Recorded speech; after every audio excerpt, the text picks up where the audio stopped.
Subscribe कीजिए YouTube channel Kuchaman online classes और latest video notification के लिए बेल आइकन में ऑल नोटिफिकेशन को ऑन कीजिए। नमस्कार दोस्तों आज का जो हमारा टॉपिक रहेगा वो रहेगा भारतीय वैदिक संस्कृति। वैदिक संस्कृति है दोस्तों, इसके 40 इंपॉर्टेंट क्वेश्चन है वो संपूर्ण व्याख्या के सहित यहां पर हम देखने वाले हैं। अगर ये 40 आप क्वेश्चन देखते हैं तो दोस्तों आपको अंत में ये लगेगा कि वैदिक संस्कृति का संपूर्ण सार है इन 40 क्वेश्चनों के अंदर आपको मिल गया। तो अंत तक मेरे साथ बने रहिए दोस्तों। एक बार सभी साथी है जो वीडियो को लाइक शेयर और चैनल को सब्सक्राइब जरूर करें। चलते हैं दोस्तों क्वेश्चनों की ओर। अधिक से अधिक शेयर करें, सभी मित्र एक बार शेयर जरूर कर दें। पहला क्वेश्चन आपकी स्क्रीन पे है दोस्तों। ऋग्वेद के विषय में निम्नलिखित 3 कथनों पर विचार कीजिए और सही उत्तर का चयन कीजिए। बहुत अच्छा क्वेश्चन है दोस्तों। पहला है यह 3500 वर्ष पूर्व लिखा गया था। दूसरा है इसकी रचना प्राकृत में की गई थी। और सी आपका है जो है इसमें 1000 से अधिक प्रार्थनाएं हैं। यहां पे 4 नीचे आपको ऑप्शन दिए गए हैं, इनमें से आपको सही का है और गलत कौन सा है यह बताना है दोस्तों। तो देखते हैं दोस्तों, यहां पर आपका जो सही रहेगा दोस्तों वो रहेगा ऑप्शन नंबर आपका 4 दोस्तों। सी सही है, बाकी ए व बी क्या है गलत है दोस्तों। नेक्स्ट क्वेश्चन की ओर चलते हैं दोस्तों। नेक्स्ट क्वेश्चन है ऋग्वेद में गंगा और यमुना नदी का बार नाम आया है। कितनी बार नाम आया है? गंगा और यमुना नदी का ऋग्वेद में कितनी बार नाम आया है दोस्तों? 12 बार, 1 बार, लगभग 1000 बार, 100 बार। तो ऋग्वेद के अंदर गंगा और यमुना नदी का 1 बार नाम आया हुआ है दोस्तों। नेक्स्ट क्वेश्चन में चलते हैं। पुरु, यदु और भरत का वेदों में उल्लेख की तरह है। जन की तरह, राष्ट्रीय की तरह, राजन की तरह, दस्यु की तरह। पुरु, यदु और भरत का वेदों में जो उल्लेख है वो एक जन की तरह है। ऑप्शन नंबर 1 आपका सही रहेगा और सीटेट के अंदर 2 बार पूछा जा चुका है ये क्वेश्चन। नेक्स्ट क्वेश्चन में चलते हैं। भरत लोगों का एक समूह था जिसका उल्लेख ऋग्वेद में मिलता है। वह किस भारत में रहते थे? दक्षिण भारत में, उत्तर भारत में, पश्चिम भारत में, उत्तर पश्चिम भारत में। भरत लोगों का एक समूह था जिसका उल्लेख हमें किस में मिलता है? ऋग्वेद में मिलता है। और दोस्तों वह उत्तर पश्चिम भारत के अंदर रहते थे। 4 नंबर ऑप्शन आपका सही रहेगा। नेक्स्ट क्वेश्चन में चलते हैं। ऋग्वेद की मूल रचना भाषा में हुई है। किस भाषा के अंदर हुई है? प्राकृत भाषा में, संस्कृत भाषा में, ब्राह्मी भाषा में या सौरसेनी भाषा में? तो हमने पहले क्वेश्चन के अंदर देखा था कि इसकी रचना प्राकृत में की गई, वो हमने गलत माना था वहां पर। तो आपका प्राकृत भाषा में तो होगा नहीं और सही जो आपका उत्तर होगा वो होगा ऑप्शन नंबर 2। ऋग्वेद की जो मूल रचना हुई थी वो किस में हुई थी? संस्कृत भाषा के अंदर हुई थी दोस्तों। नेक्स्ट क्वेश्चन में चलते हैं। ऋग्वेद काल में कौन से 3 देवता विशेषकर प्रमुख थे? बहुत अच्छा और इंपॉर्टेंट क्वेश्चन है कि ऋग्वेद में कौन से 3 देवता थे जो प्रमुख रूप से विशेषकर प्रमुख देवता थे दोस्तों? रुद्र, विष्णु तथा इंद्र, अग्नि, इंद्र तथा सोम, इंद्र, वरुण तथा रुद्र, अग्नि, इंद्र तथा विष्णु। सही रहेगा आपका जो रहेगा यहां पर ऑप्शन नंबर 2। ऋग्वेद काल में अग्नि, इंद्र और सोम ये 3 देवता विशेषकर प्रमुख देवता थे दोस्तों। नेक्स्ट क्वेश्चन में चलते हैं। हिरण्यगर्भ नामक अनुष्ठान किया जाता था। बहुत बार आया हुआ क्वेश्चन है और इंपॉर्टेंट क्वेश्चन है। हिरण्यगर्भ नामक अनुष्ठान किया जाता था जब एक राजा किसी क्षेत्र को जीतता था। राजा को क्षत्रिय घोषित करने के लिए, चाहे वह जन्म से क्षत्रिय न हो, हिरण का शिकार करने से पहले, पुत्र के जन्म के लिए। तो हिरण्यगर्भ नामक जो अनुष्ठान है दोस्तों वो कब किया जाता था? राजा को क्षत्रिय घोषित करने के लिए, चाहे वह जन्म से क्षत्रिय हो या ना हो। क्षेत्रीय जब उसको घोषित राजा को किया जाता था तब हिरण्यगर्भ नामक अनुष्ठान किया जाता था। नेक्स्ट क्वेश्चन में चलते हैं।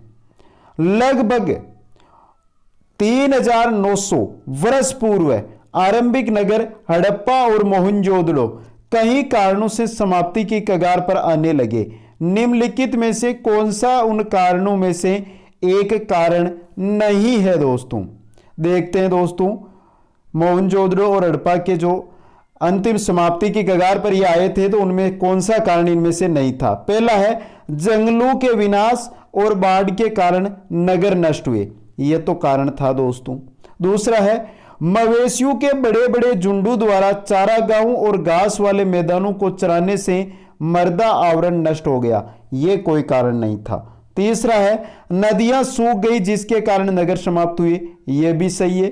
नगरों के बीच आपसी प्रतिद्वंद्विता और लड़ाई, यह भी सही है। तो यहां पे दोस्तों देखिए आप कौन सा कारण नहीं मिल रहा है हमें? 2 नंबर वाला कोई कारण है जो चाहे हड़प्पा नगर हो चाहे मोहनजोदड़ो नगर हो, इनकी समाप्ति का कारण नहीं मिल रहा है दोस्तों। तो 2 नंबर ऑप्शन आपका यहां पे सही रहेगा। नेक्स्ट है ऋग्वेद में महापाषाण कब्र का काल कब से माना जाता है? 3000 साल पहले, 4000 साल पहले, 8000 साल पहले, 10,000 साल पहले। ऋग्वेद के अंदर जो महापाषाण कब्र है उसका काल कब से माना जाता है दोस्तों? 3000 साल पहले से। 1 नंबर ऑप्शन है जो आपका यहां पे सही रहेगा। नेक्स्ट क्वेश्चन देखते हैं, सबसे पुराना वेद कौन सा है? बहुत इंपॉर्टेंट क्वेश्चन है दोस्तों। दोस्तों सबसे पुराना वेद कौन सा है? यजुर्वेद, ऋग्वेद, सामवेद, अथर्ववेद। दोस्तों भारतीय साहित्य के अंदर आपको 4 वेद मिलते हैं और 4 वेद है कौन से? ऋग्वेद, सामवेद, यजुर्वेद तथा अथर्ववेद। अब बात करते हैं कि सबसे प्राचीन वेद कौन सा है?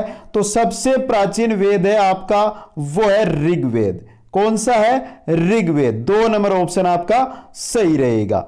नेक्स्ट क्वेश्चन में चलते हैं। उपनिषदों का मुख्य विषय है, जो उपनिषद है उनका मुख्य विषय है सामाजिक व्यवस्था, दर्शन, विधि या राज्य। उपनिषद दोस्तों जो उपनिषद है वो दर्शन पर आधारित पुस्तकें हैं। किस पर आधारित है? दर्शन पर। उपनिषद जो पुस्तकें हैं वो किस पर आधारित है? दर्शन पर आधारित है। और जो उपनिषद है इनको और किस नाम से पुकारा जाता है, यह भी एक बार क्वेश्चन आया हुआ है। तो दोस्तों उपनिषदों को एक और नाम वेदांत के नाम से भी पुकारा जाता है या जाना जाता है। आगे चलते हैं नेक्स्ट क्वेश्चन की ओर। निम्नलिखित में से किस एक वैदिक साहित्य में मोक्ष की चर्चा मिलती है? बहुत इंपॉर्टेंट क्वेश्चन है। किस एक वैदिक साहित्य के अंदर मोक्ष की चर्चा मिलती है? ऋग्वेद में, परवर्ती संहिताएं में, ब्राह्मण में या उपनिषद में? तो सही आंसर आपका रहेगा दोस्तों वो रहेगा ऑप्शन नंबर 4 उपनिषद के अंदर। उपनिषद के अंदर मोक्ष की चर्चा मिलती है दोस्तों वेदों में मोक्ष शब्द प्रयुक्त नहीं हुआ है। याद रखना जो वेद है हमारे उनके अंदर मोक्ष शब्द प्रयुक्त नहीं हुआ है। उपनिषदों में प्रथम बार मोक्ष पर चर्चा मिली है दोस्तों। किसके अंदर? उपनिषदों में दोस्तों। यह जो शब्द है मोक्ष शब्द, यह श्वेताश्वर उपनिषद में पहली बार आया था। श्वेताश्वर, यह भी क्वेश्चन पूछा जा सकता है किस उपनिषद में? तो दोस्तों श्वेताश्वर जो उपनिषद है उसके अंदर पहली बार मोक्ष शब्द आया था। नेक्स्ट क्वेश्चन में चलते हैं। निम्नलिखित में से वैदिक साहित्य का सही क्रम कौन सा है? जो वैदिक साहित्य है उसका सही क्रम आपको बताना है दोस्तों। बहुत अच्छा और इंपॉर्टेंट क्वेश्चन है, पूछा भी जा सकता है। वैदिक साहित्य का क्रम रहेगा दोस्तों तो वो रहेगा, सबसे पहले आपकी रहेगी वैदिक संहिताएं, फिर रहेगा ब्राह्मण, फिर रहेगा आरण्यक और अंत में रहेगा उपनिषद। तो सही आपका ऑप्शन हो जाएगा यहां पे 1 नंबर दोस्तों। नेक्स्ट क्वेश्चन की ओर चलते हैं। निम्नलिखित में से कौन सी वह ब्रह्मवादिनी थी जिसने कुछ वेद मंत्रों की रचना की थी? लोपामुद्रा, गार्गी, लीलावती या सावित्री? तो दोस्तों पूछा क्या है कि वह कौन सी ब्रह्मवादिनी थी जिसने कुछ वेद मंत्रों की रचना की थी? तो वो थी आपकी लोपामुद्रा। ऑप्शन नंबर 1 है जो यहां पे सही रहेगा दोस्तों। वैदिक साहित्य में बहुत सारी विदुषी स्त्रियों का भी दोस्तों उल्लेख मिलता है, जिन्होंने क्या किया था, 7 वेद मंत्रों की रचना की थी। ये कौन कौन थी दोस्तों? तो इनके नाम आपको बता दूं मैं, अपाला, गोसा, विश्ववारा और लोपामुद्रा। वापस यहां पे लिख देता हूं, इंपॉर्टेंट क्वेश्चन है। अपाला, गोसा, विश्ववारा और लोपामुद्रा। अब दोस्तों ये 4 तो आपको पता चल गई कि ये जो थी विदुषी स्त्रियां थी, जिनका है 7 वेद मंत्रों की रचना इन्होंने की थी। लेकिन यहां पे क्वेश्चन बन जाता है दोस्तों कि जो लोपामुद्रा है वो कौन थी? तो ये अगस्त्य ऋषि की क्या थी, पत्नी थी। किसकी? अगस्त्य जो ऋषि थे उनकी ये पत्नी थी दोस्तों। ये भी इंपॉर्टेंट क्वेश्चन है। चलते हैं नेक्स्ट क्वेश्चन की ओर। ऋग्वैदिक काल में निषक किस अंग का आभूषण था? कान का, गला का, बाहु का या कलाई का? ऋग्वेद काल के अंदर जो निषक है दोस्तों, ये गले का आभूषण था। कहां, किस अंग का था? गले का आभूषण था दोस्तों। नेक्स्ट क्वेश्चन में चलते हैं। प्राचीन काल में आर्यों के जीविकोपार्जन का मुख्य साधन था, क्या था? कृषि, शिकार, शिल्पकर्म या व्यापार? प्राचीन काल के अंदर जो आर्य थे उनके जीविका उपार्जन का मुख्य साधन क्या था दोस्तों? कृषि थी। ऑप्शन नंबर 1 आपका सही रहेगा।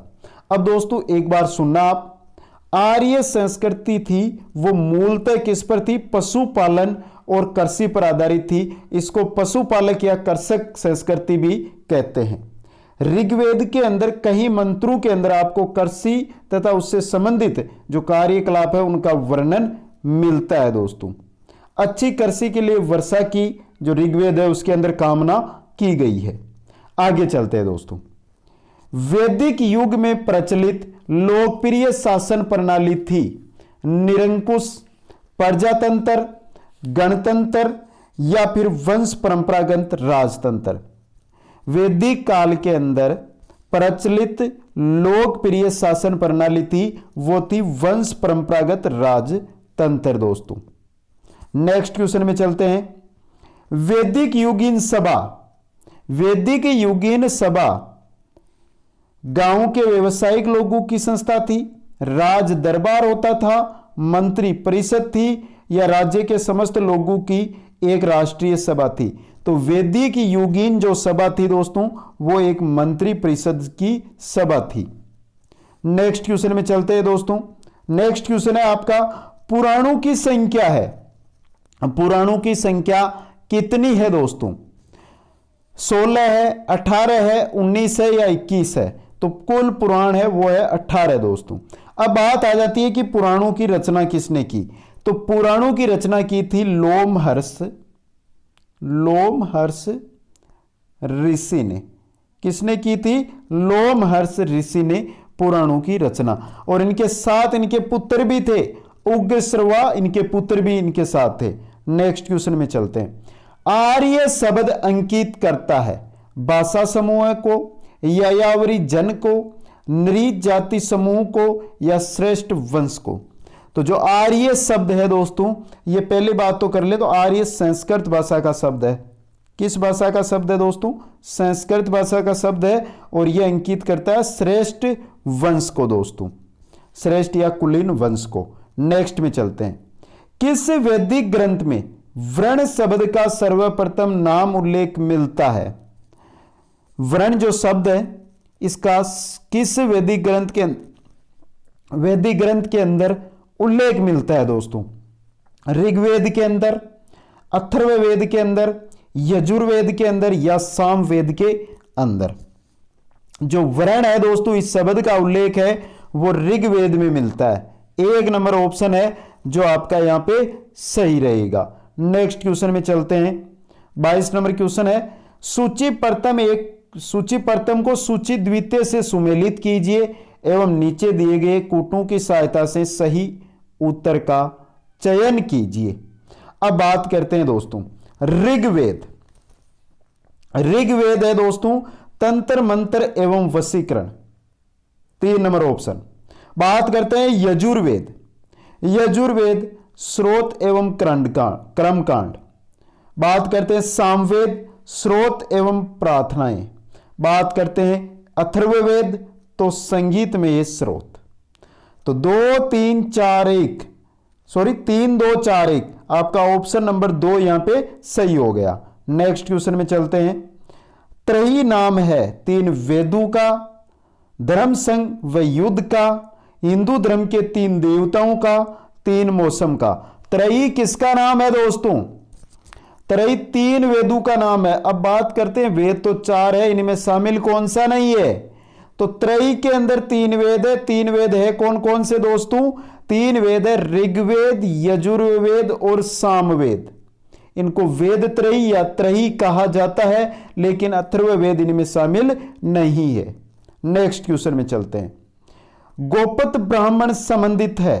गोपत ब्राह्मण किस वेद से संबंधित है? यजुर्वेद, सामवेद, अथर्ववेद या ऋग्वेद? तो गोपत ब्राह्मण है वो अथर्ववेद से संबंधित है। वर्ण व्यवस्था से संबंधित पुरुष सूक्त मूलतः पाया जाता है। वर्ण व्यवस्था से संबंधित, तो दोस्तों अभी हमने देखा था कि वर्ण जो शब्द है इसका उल्लेख किसमें मिला था? ऋग्वेद के अंदर मिला था दोस्तों, ऋग्वेद के अंदर। और वर्ण जो शब्द है इसका जो अगर अर्थ देखिए तो वो रंग से संबंधित है। और यहां पे पूछा है कि वर्ण व्यवस्था से संबंधित पुरुष सूक्त मूलतः पाया जाता है किसमें? ऋग्वेद में। 3 नंबर ऑप्शन आपका सही रहेगा। नेक्स्ट क्वेश्चन में चलते हैं दोस्तों। यज्ञ विधि विधानों का पता चलता है ऋग्वेद से, ब्राह्मण ग्रंथों से, सामवेद से या यजुर्वेद से?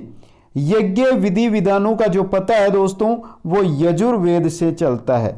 किस वेद से चलता है दोस्तों? यजुर्वेद से। यजुर्वेद के 2 भाग है, कौन कौन से हैं दोस्तों ये भी बता दीजिए। तो हिंदी महीने अगर हम पढ़ते हैं तो उनके अंदर आते हैं ना दोस्तों शुक्ल पक्ष और कर्षण पक्ष।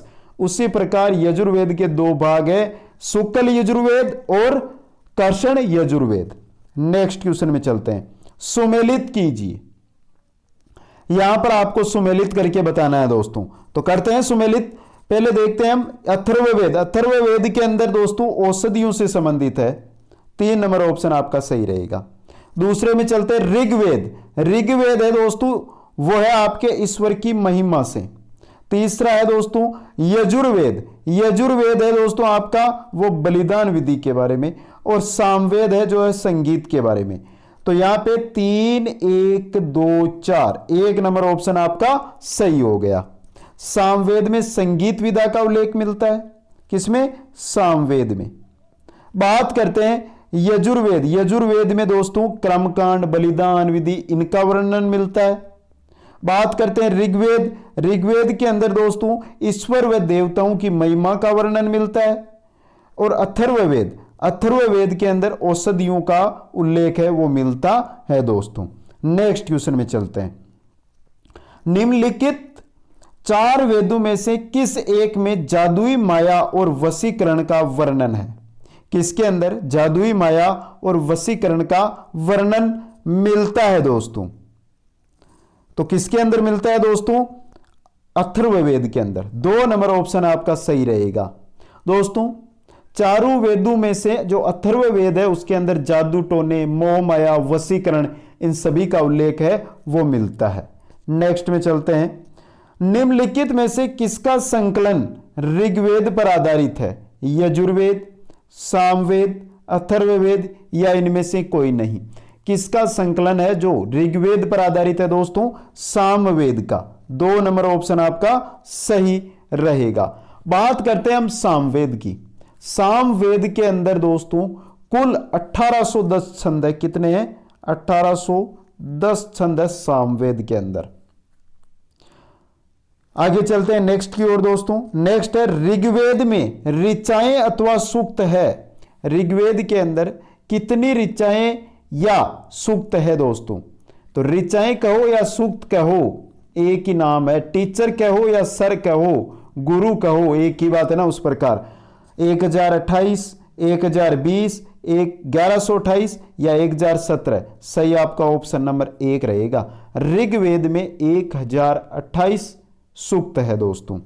नेक्स्ट क्वेश्चन में चलते हैं। सूची 1 को 2 से सुमेलित करना है दोस्तों, तो करते हैं सुमेलित, देखते हैं। ऋग्वेद ऐतर्रे, ऋग्वेद ऐतर्रे।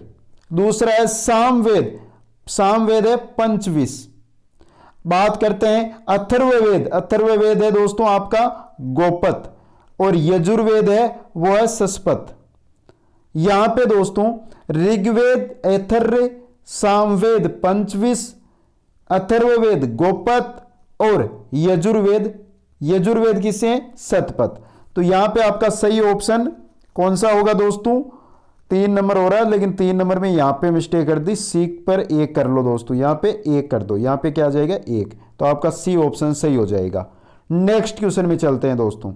नेक्स्ट क्वेश्चन है हमारा, भारत में किस स्थल की खुदाई से लौह धातु के प्रचलन के प्राचीनतम प्रमाण मिले हैं?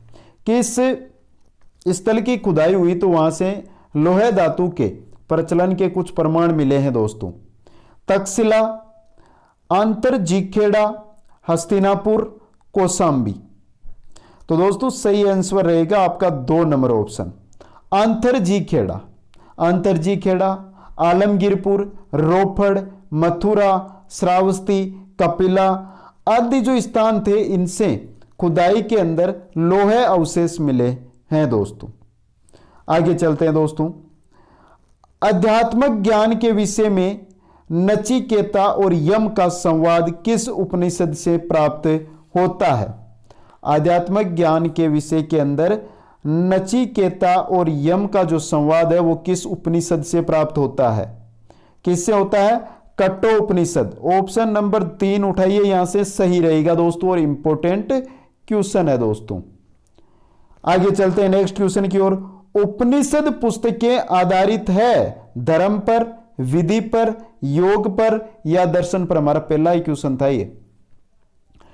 जो उपनिषद पुस्तकें हैं ये दोस्तों दर्शन पर आधारित है। 4 नंबर ऑप्शन आपका सही रहेगा। नेक्स्ट क्वेश्चन में चलते हैं दोस्तों।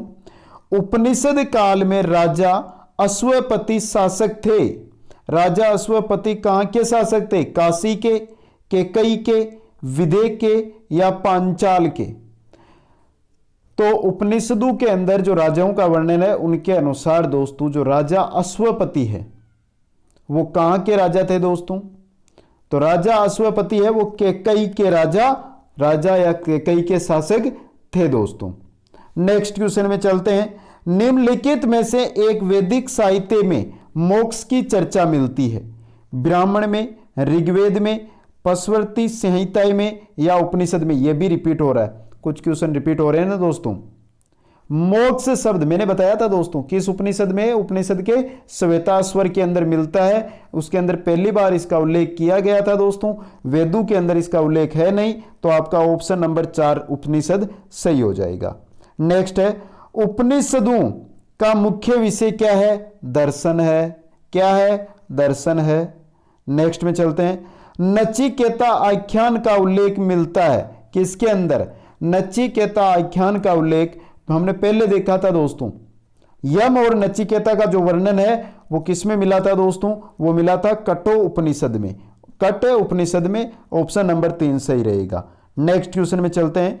आरंभिक वैदिक साहित्य में सर्वाधिक वर्णित नदी कौन सी है? जो आरंभिक वैदिक साहित्य है उसके अंदर सर्वाधिक जो वर्णित नदी है आपकी वो है सिंधु नदी। ऑप्शन नंबर 1 है जो सही रहेगा। सिंधु नदी का ऋग्वैदिक काल में सर्वाधिक महत्व था दोस्तों।